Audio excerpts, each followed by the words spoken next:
This channel does not promote any violent, harmful, or illegal activities. All content provided by this channel is meant for an educational purpose only.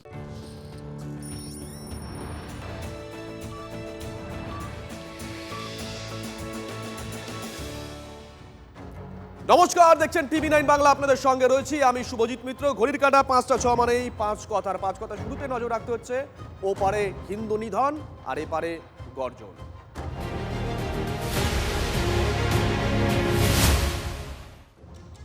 বাংলাদেশে দীপু হত্যার প্রতিবাদে ফুঁসছে এপার বাংলা, লাগাতার ফুঁসছে। সীমান্তে প্রতীকী অবরোধ করে ইউনূসের বিরুদ্ধে স্লোগান সনাতনী সংগঠন এবং বিজেপির তরফ থেকে একাধিক জায়গায় একাধিক সীমান্তে। পেট্রাপোলে ইউনূসের বিরুদ্ধে প্রবল বিক্ষোভ, ঘোজাডাঙ্গায় বাংলাদেশগামী ট্রাক আজকে বিক্ষোভ, ফুলবাড়িতে জাতীয় পতাকা হাতে প্রতিবাদ স্লোগান, মালদার মনোহরপুর মুচিয়া সীমান্তে সনাতনীদের বিক্ষোভ। অবিলম্বে দোষীদের গ্রেপ্তার করতে হবে দাবি তুলছেন এপার বাংলার সনাতনীরা। আপনাদেরকে পরপর ছবি দেখাচ্ছি আমরা, একই সঙ্গে 5টা ছবি দেখাচ্ছি, মালদার ছবি দেখাচ্ছি। সেখানে খোল করতাল নিয়ে বিক্ষোভে সামিল হন সেখানকার নাগরিক সমাজ, সেখানকার হিন্দুত্ববাদী সংগঠনের সদস্যরা। দীপু হত্যার প্রতিবাদে ঘোজাডাঙ্গায় সেখানে বাংলাদেশগামী ট্রাক আজকে বিক্ষোভ দেখানো হয়। হাওড়া ব্রিজে বিজেপির তরফ থেকে প্রতিবাদ মিছিলে সামিল হয়েছিলেন বিজেপি কর্মীরা, কিন্তু ব্রিজে ওঠার আগেই পুলিশের তরফ থেকে আটকে দেওয়া হয়। পাশাপাশি শিলিগুড়ি ফুলবাড়ি সীমান্তে সেখানে জাতীয় পতাকা হাতে বিক্ষোভ দেখান সেখানকার মানুষ, ছিলেন বিজেপি স্থানীয় বিধায়ক। মানে দীপু হত্যার ছবি গোটা দেশ দেখেছে, গোটা পৃথিবী দেখেছে, ছি ছি করেছে প্রত্যেকে। তারপরেও ইউনূসের এই বাংলাদেশে আজও হিন্দু নির্যাতন জারি আছে। চট্টগ্রামে একের পর এক হিন্দু বাড়িতে আগুন লাগিয়ে দেওয়া হয়। এবার বণিকপাড়ায় হিন্দুদের বাড়ি জ্বালিয়ে দিল মৌলবাদীরা। বাইরে থেকে তালা ঝুলিয়ে হিন্দু বাড়িতে অগ্নিসংযোগ করা হয়। বাড়ি জ্বালিয়ে হিন্দুদের বাংলাদেশ ছাড়া করার হুমকি দেয় কট্টরপন্থীরা। ভিডিও পোস্ট করে তার তীব্র নিন্দা করেছেন তাসলিমা নাসরিন।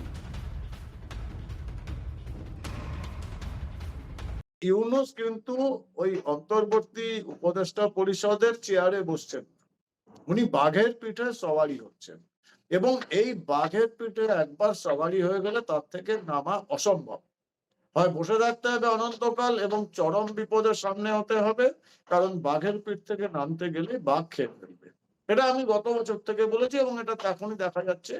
ইউনূস তার ইচ্ছা আছে কি নেই সেটা অবান্তর, কিন্তু ইউনূসের ক্ষমতা নেই, কারণ এখন এটা পুরোপুরি বাংলাদেশের প্রশাসন, বাংলাদেশের আইন শৃঙ্খলা যদি কিছু থাকে সবটা নিয়ন্ত্রণ নিয়েছে এই মৌলবাদী ইসলামিক মৌলবাদী শক্তিগুলো, জিহাদিগুলো।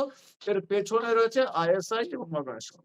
বাংলাদেশে হিন্দু যুবককে নৃশংস খুন, দীপু দাসের বাবার সঙ্গে ফোনে কথা শুভেন্দু অধিকারী। দীপু দাসের পরিবারকে আর্থিক সাহায্যের আশ্বাস।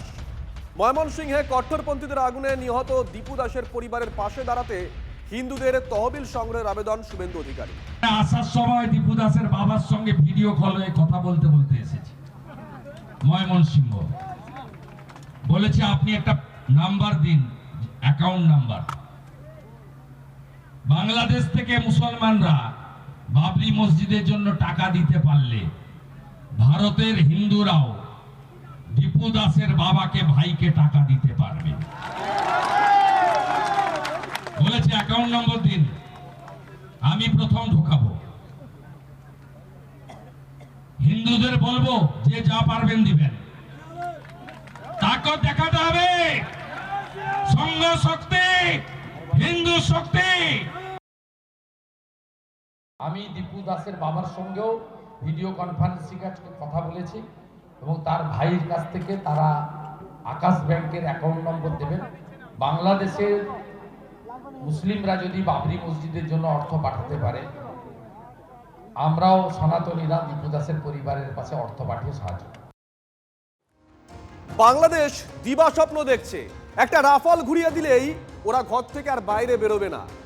পাকিস্তানের মতন বাংলাদেশকেও যোগ্য জবাব দেওয়ার সময় এসেছে, এমনই হুঙ্কার বনগাঁ উত্তরের বিজেপি বিধায়ক অশোক কীর্তনিয়া।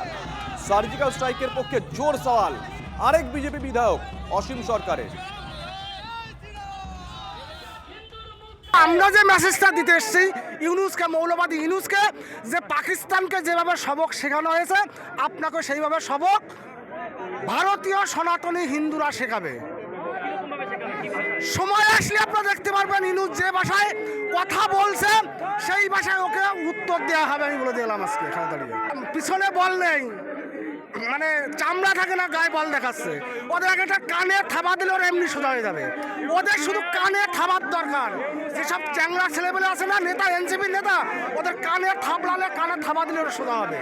ভারত যদি দোষ করতো না, বাংলাদেশের মতো একটা রাষ্ট্র 1 ঘন্টা লাগবে না, চা খাওয়ার টাইমে বাংলাদেশকে শেষ করে দিতে দেওয়ার ক্ষমতা আছে ভারতের। যে লাফালাফি করছে না, একটা রাফাল যদি ঘুরিয়ে দেওয়া হয় না উত্তর পূর্ব অঞ্চলে, এমনি দেখবেন ঘরে ঢুকে গেছে 7 সিস্টার। বললাম না, চা খেতে খেতে বাংলাদেশ দখল করে নিতে পারে ভারত। চা খাওয়ার টাইমে ভারত দখল করে নিতে পারে বাংলাদেশ। শুনে নিন, আপনারা বলে দিলাম।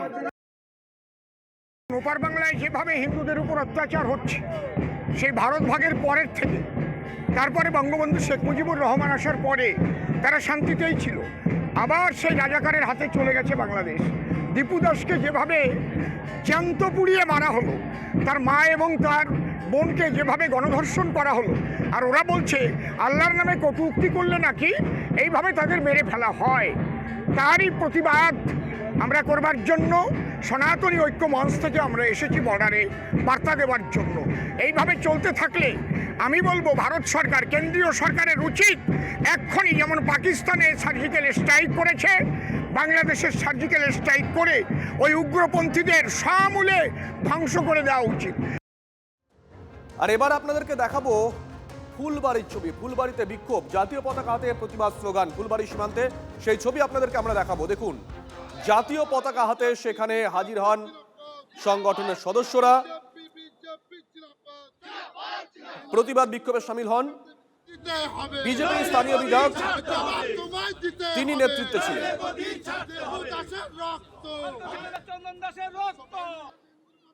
আমি একদম দেখাবো বাংলাদেশের ট্রাক আটকে বিজেপির তরফে বিক্ষোভ, জাতীয় পতাকা হাতে নিয়ে ফুলবাড়ি সীমান্তে বিজেপির কর্মী সমর্থকরা হাজির হয়েছেন এবং ট্রাক, ঢাকার যে ট্রাক, ঢাকার নাম্বারযুক্ত বাংলাদেশের যে পণ্যবাহী ট্রাক, সেই ট্রাকের মাথায় জাতীয় পতাকা নিয়ে বিজেপির কর্মী সমর্থকরা উঠে পড়েছেন। গোটা বাংলাদেশ জুড়ে হিন্দুদের উপরে যেভাবে অত্যাচার হচ্ছে, প্রতিনিয়ত হিন্দুদের বাড়ি ঘর দুয়ার সবকিছু জ্বালিয়ে দেওয়া হচ্ছে, হিন্দু মা বোনদেরকে রেপ করা হচ্ছে এবং ধর্ষণ করে ফেলে দেওয়া হচ্ছে, তারই প্রতিবাদে আমাদের দাবি বাংলাদেশের জিনিস বয়কট করুন এবং বাংলাদেশের ট্রাক যেন ভারতবর্ষে না ঢোকে। এই যে ঢাকার নাম্বারযুক্ত ট্রাক এবং সেই ট্রাকের উপর উঠেই কিন্তু বিক্ষোভ দেখিয়ে প্রতিবাদ জানাচ্ছেন বিজেপির কর্মী সমর্থকরা। তাদের দাবি বাংলাদেশে যেভাবে সংখ্যালঘু হিন্দুদের উপর অত্যাচার করা হচ্ছে তার প্রতিবাদেই তারা বার্তা দিতে চান। এইভাবে বিক্ষোভ দেখাচ্ছেন ভারত বাংলাদেশ সীমান্তের ফুলবাড়িতে। যেভাবে হিন্দুদের উপরে অত্যাচার হচ্ছে বাংলাদেশে, তাদেরকে ঘর থেকে তাদের মেয়েদেরকে টেনে বের করে ধর্ষণ, তাদের বাড়িতে আগুন ধরিয়ে দেওয়া, তাদের ছেলেদের উপর অত্যাচার করা, এ রয়েই গেছে। এ কোনো রকম পরিবর্তন হচ্ছে না, আজ পর্যন্ত কোনো পরিবর্তন নেই। তাই আমরা এখানে বসে দাবি জানাচ্ছি বাংলাদেশে সমস্ত রকম আনাজ পাঠানো বন্ধ করতে হবে। তাদের শিক্ষা ব্যবস্থা, এখানে এসে শিক্ষা নেওয়ার সমস্ত ব্যবস্থা বন্ধ করতে হবে। হাই কমিশনে একটা ডেপুটেশন দিতে গিয়েছিল, সেই ডেপুটেশনটা তাকে দিতে না দিয়ে সেই সাধু সন্তগুলোকে এমন করে মারা হলো। হিন্দু সংগঠন থেকে বিভিন্ন কার্যকর্তারা গিয়েছিলেন, তাদেরকে এমন করে মেরে হাত পা ভেঙে দেওয়া হলো, রক্তপাত ঘটানো হলো, যা চিন্তার বাইরে।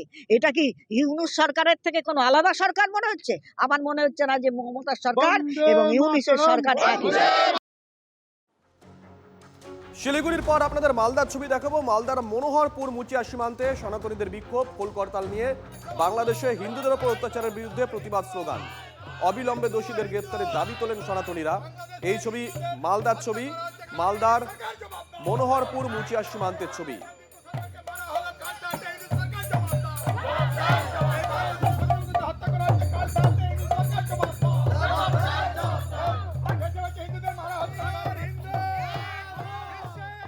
খোজাডাঙ্গার ছবি আপনাদেরকে দেখাবো। খোজাডাঙ্গায় সেখানে সকাল সকাল রাস্তায় নেমে আসেন সনাতনী জাতীয়তাবাদী মঞ্চের সদস্যরা। বাংলাদেশগামী ট্রাক আজকে বিক্ষোভ দেখান তারা। দীপু হত্যার প্রতিবাদে প্রতীকী অবরোধে সামিল হন সনাতনী জাতীয়তাবাদী মঞ্চের সদস্যরা। এই মুহূর্তে আপনাদেরকে যে ছবি দেখাচ্ছি আমরা, এই ছবি খোজাডাঙ্গা সীমান্তের। খোজাডাঙ্গা সীমান্তে যখন বাংলাদেশের দিকে ট্রাকগুলো যাচ্ছিল, সেই ট্রাক আটকে প্রতীকী প্রতিবাদে সামিল হন সনাতনী জাতীয়তাবাদী মঞ্চের সদস্যরা।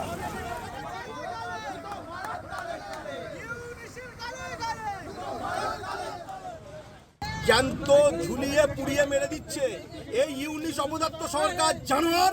এই জানোয়ার দাঁড়িয়ে দিনের পর দিন ওখানে হিন্দুদের অত্যাচার করছে। আর ভারতের পেঁয়াজ, ভারতের নুন, ভারতের আটা না হলে জীবনে ওদের চলে না, খাওয়া হয় না। আজকে একটাই প্রতিবাদ, একটা পেঁয়াজ, একটা চাল, একটা আটা ভারত থেকে যাবে না যদি ওখানে হিন্দুদের উপর অত্যাচার যদি না থামে। একদিনের জন্য ওখানে আমরা কিচ্ছু পাঠাতে দেবো না। আমরা এই অবস্থান করেছি, ভোটারডাঙ্গা বর্ডার আটকাচ্ছি, একদিনের জন্য ওখানে আমরা কোনো কিছু পৌঁছতে দেবো না। বিভিন্ন সীমান্তের ছবি আপনাদেরকে আমরা দেখালাম যে বিজেপি বিধায়কের নেতৃত্বে ফুলবাড়িতে সেখানে জাতীয় পতাকা হাতে বিজেপি কর্মী সমর্থকরা বিক্ষোভ দেখান। হাওড়ার ছবি আপনাদেরকে দেখাবো, হাওড়ায় দলীয় পতাকা নিয়ে বিক্ষোভ দেখান বিজেপি কর্মী সমর্থকরা, কিন্তু ব্রিজে ওঠার মুখে ব্যারিকেড দিয়ে পুলিশ তাদের আটকে দেয়। হাওড়া ব্রিজ, এখানে কিন্তু বিজেপি কর্মীরা তারা অবরোধ করার চেষ্টা করছেন। আমি একটু দেখাবো পেছনের ছবিটা, অর্থাৎ দেখো হাওড়া ব্রিজের ঠিক আগে যে রাস্তাটা আছে, অর্থাৎ যে রাস্তা দিয়ে হাওড়া ব্রিজে ওঠা যায়, বিজেপির কর্মীরা তারা কিন্তু সেখানে জমায়েত হয়ে হাওড়া ব্রিজে দিকে ওঠার সময় কিন্তু এখানে পুলিশের ব্যারিকেড করে দেওয়া হয় এবং সেই ব্যারিকেড করে তাদেরকে আটকে দেওয়া হয়েছে। তবে দেখো বেশ কয়েকজন বিজেপির প্রতিনিধি তারা কিন্তু এই মুহূর্তে হাওড়া ব্রিজের ঠিক সামনে সেখানে কিন্তু তারা চলে এসেছেন এবং এখানে তারা কিন্তু বিক্ষোভ প্রদর্শন করছে। কর্মসূচি আটকাবার জন্য কিন্তু হাওড়া পুলিশের তরফ থেকে প্রচুর পুলিশ মোতায়েন করা হয়েছে এবং যারা বিজেপির কর্মীরা রয়েছেন তারা এখানে স্লোগান দিচ্ছে। তবে দেখো পুলিশের তরফ থেকে দেখতেই পাচ্ছ একদিকে যেমন হাওড়া পুলিশের র্যাফও কিন্তু নামানো হয়েছে। बांग्लादेश में हिंदुओं को चुन चुन के मारा जा रहा है, हत्याएं कर रही है, हत्या भी नहीं, हिंदू को पकड़ा जाता है, अकारण उसको पीटा जाता है, उसको फांसी दिया जाता है, उसको जलाया जाता है और ये पूरा सार्वजनिक पूरी दुनिया के सामने दिखाया जा रहा है। हिंदुओं का एकमात्र आश्रय है भारत। अगर भारत भी इसका विरोध नहीं करेगा तो कौन करेगा। आज एक हिंदू होने के नाते हम लोग यहाँ पर यूनिस का पुतला जलाने के लिए आए थे, लेकिन यहाँ की पुलिस का रवैया बांग्लादेश के पुलिस से भी खतरनाक है। किसी कीमत पर ये बांग्लादेश के खिलाफ आंदोलन नहीं करने देंगे। বন্ধই হয় সেই হিসাবে হয়নি, কিছুক্ষণ হোল্ড করা ছিল। তারা যারা এখানটাতে প্রতিবাদ করছিল তাদেরকে এখান থেকে সরিয়ে দেওয়া হয়েছে, চালু হয়ে গেছে। এখন বিজেপির পক্ষ থেকে বলা হচ্ছে যে যারা আন্দোলনে এসেছিলেন মহিলারা এবং তাদের কর্মীরা, তাদের উপর পুলিশ অত্যাচার করেছে। আপনারা দেখেছেন, আপনাদের রেকর্ডে আছে, পুলিশ কোনো কিছু করেনি। পুলিশ যাতে হাওড়া ব্রিজটা অবরোধ না হয় তার জন্য তাদেরকে একটা জায়গায় রেস্ট্রেন করেছে, তারপরে এর বাইরে আর কিছু হয়নি। এপার বাংলায় যখন এই ছবি, তখন ওপার বাংলায় ইউনুসের ষড়যন্ত্রের পর্দা ফাঁস করলেন ওসমান হাদির ভাই। হাদির মৃত্যুর জন্য দায়ী ইউনুস সরকার। হাদিকে খুন করে বাংলাদেশে ভোট বানচাল করার ছক ছিল ইউনুসের, এমনই বিস্ফোরক দাবি করেছেন নিহত হাদির ভাই ওমর ফারুক। হাদি হত্যার পর ঘরে বাইরে চাপের মুখে পড়েছে ইউনুস।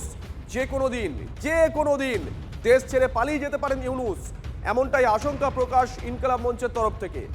বিদেশে পালিয়ে গেলেও আপনাদের বিচার হবে, পালিয়ে বাঁচতে পারবেন না, হুঙ্কার হাদির ভাই ওমর ফারুকের। আগামীকাল বাংলাদেশে ফিরছেন বিএনপির ভারপ্রাপ্ত চেয়ারম্যান তথা খালেদা জিয়া পুত্র তারেক রহমান। তারেকের প্রত্যাবর্তন ঘিরে বিএনপি শিবিরে চূড়ান্ত উন্মাদনা। ইউনুস জমানায় বাংলাদেশে বর্তমান পরিস্থিতিতে তারেকের নিরাপত্তা নিয়ে সংশয়। বিএনপির ভারপ্রাপ্ত চেয়ারম্যানের নিরাপত্তায় মোতায়েন থাকবে প্রচুর পুলিশ। তারেকের বাড়ি ও অফিসের জন্য থাকবে বিশেষ নিরাপত্তার ব্যবস্থা।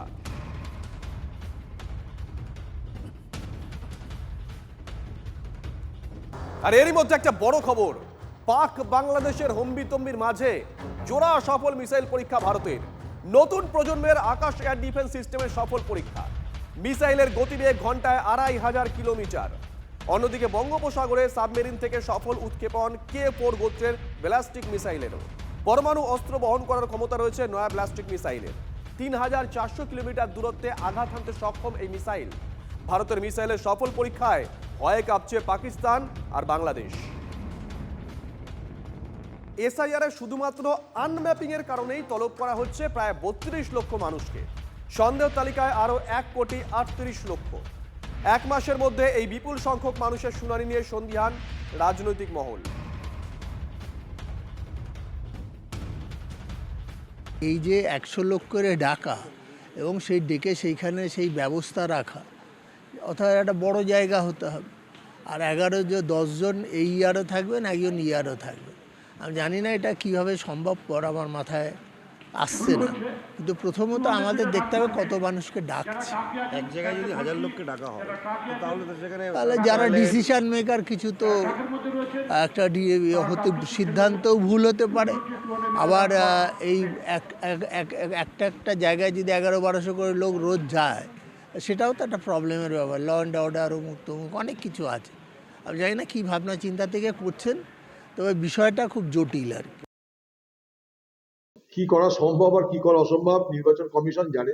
আমাদের একটাই বক্তব্য যে কোনো বৈধ ভোটারকে তার ভোটের অধিকার থেকে ক্ষমতাচ্যুত করা চলবে না, তার ভোটার অধিকার কেড়ে নেওয়া চলবে না।